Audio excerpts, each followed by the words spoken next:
Assalamualaikum warahmatullahi wabarakatuh.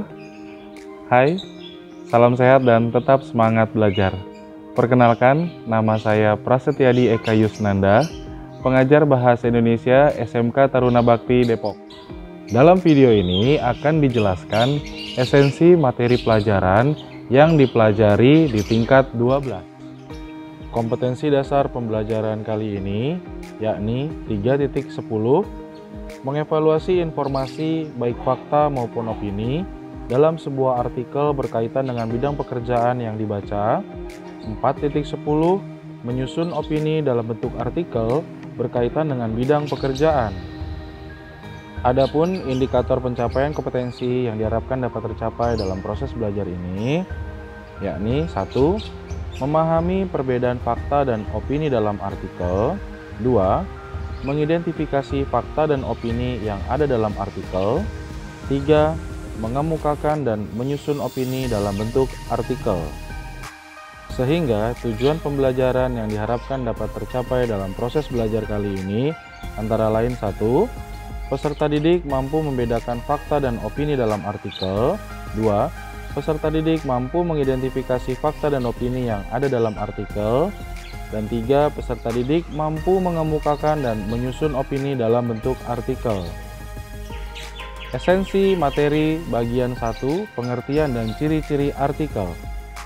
Pengertian artikel. Artikel merupakan tulisan lepas berisi opini seseorang yang mengupas tuntas suatu masalah tertentu yang sifatnya aktual atau kontroversial dengan tujuan memberitahu dan meyakinkan atau menghibur khalayak pembaca. Sedangkan ciri-ciri artikel sebagai berikut. 1. Ditulis berdasarkan fakta dan pandangan penulisnya. 2. Mengandung gagasan aktual. 3. Mengandung unsur intelektualitas dan pengetahuan. 4. Bukan merupakan hasil plagiasi. 5. Mengungkap masalah dan pemecahannya. 6. Topik yang dibahas menyangkut kepentingan publik. Dan yang ketujuh, menampilkan identitas atau nama penulis. Jenis-jenis artikel. Jenis artikel dibedakan berdasarkan isi dan berdasarkan sudut pandang penulis. Artikel berdasarkan isi terbagi atas artikel praktis, artikel ringan, artikel halaman opini, artikel analisis ahli, dan artikel religi.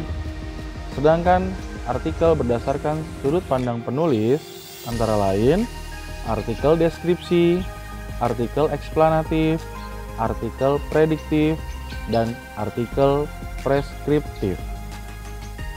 Menemukan informasi dalam artikel.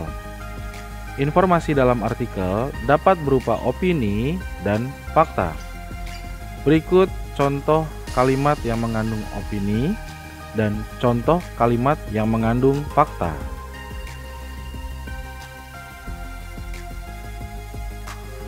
Bagaimana membedakan informasi baik itu berupa opini ataupun fakta?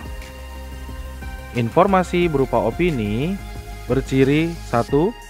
Berupa pendapat. 2. Tidak terdapat bukti yang jelas. 3. Bersifat subjektif. 4.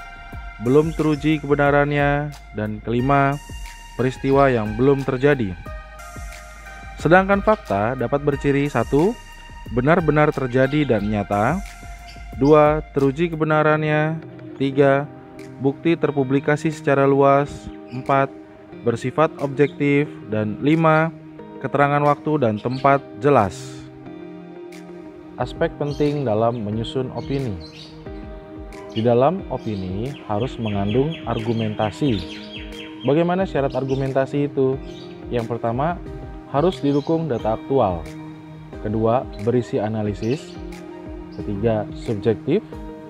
Yang keempat, konstruktif atau membangun. Dan yang kelima, memberikan solusi atas masalah yang disampaikan. Kemudian, bahasa yang digunakan. Bahasa yang digunakan dalam menyusun opini, yang pertama, harus menggunakan bahasa ilmiah populer. Kedua, sesuai sasaran pembacanya. Ketiga, kalimat tidak terlalu panjang. Keempat, mudah dibaca dan dipahami. Kelima, komunikatif dan efektif. Dan yang keenam, tidak bertele-tele. Di dalam menyusun opini, terdapat 6 macam pendekatan menulis artikel di media massa dalam buku Menulis di Media Massa oleh Pariyati Sudirman. Yang pertama, menggunakan pendekatan deduktif. Yang kedua, menggunakan pendekatan induktif. Yang ketiga, menggunakan pendekatan kronologis. Keempat, menggunakan pendekatan logis.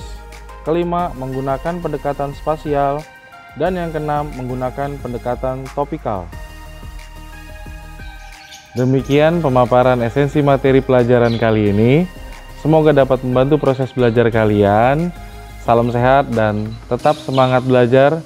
Wassalamualaikum warahmatullahi wabarakatuh.